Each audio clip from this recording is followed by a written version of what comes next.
It's now 6:43, and for the past few months, we've been tracking high gasoline prices. But gas isn't the only fuel seeing a surge in price. The cost of diesel is soaring too. So let's go live to Scripps News Group Chief Washington Correspondent Joe St. And Joe, what's causing the price hike, and can this have an impact on what we pay at the store?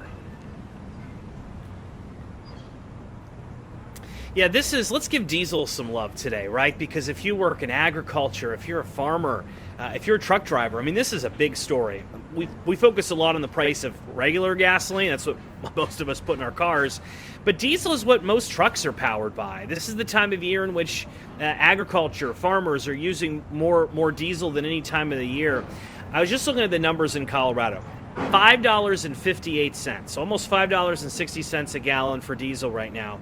A year ago, it was $3.48. So $2 more for diesel right now. Economists have said for a while that ultimately energy costs get passed down to all of us. I mean, it's inflation 101. If a store is buying a good and that good is more expensive to transport via truck, the cost is going to be passed down. And you can make a same economic point when it comes to the price of food at your grocery store. If farmers are spending more money on diesel to harvest, well, you know the trickle-down effect from there. As far as the why, the conflict in the Middle East, a big reason. It's not the only reason.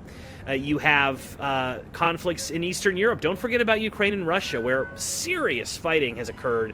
Ukraine targeting certain Russia refinery sites, putting them offline for months. That's playing a role here as well. So much of it, though, is driven by the Strait of Hormuz. Overnight, more developments. A vessel was struck, a casualty reported. That will likely only drive the markets up even further.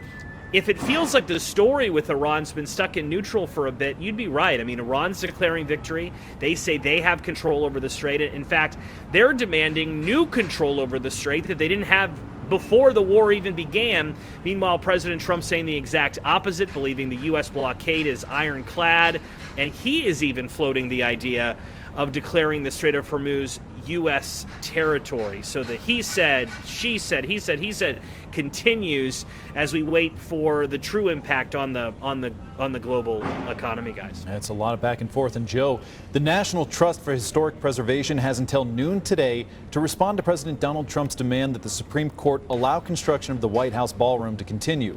What argument is the president making for his ballroom right now? Yeah, and this is one of those stories where I think there's a good chunk of people could care less about the White House ballroom. There's another chunk that really is fascinated by this story. There's another chunk, and apologies for the motorcade going by me here in Washington, but there's another chunk who believe the president's making a mockery of 1600 Pennsylvania Avenue. We're expecting the Supreme Court to issue some sort of guidance in the coming days. Lower courts have ordered President Trump to stop construction. President Trump going to the Supreme Court demanding that he's allowed to keep constructing the ballroom that he says is a gift to future presidents. Interestingly enough, he's making a military case for the ballroom in recent days. I suspect that's to build a case that may ultimately be argued in front of the U.S. Supreme Court.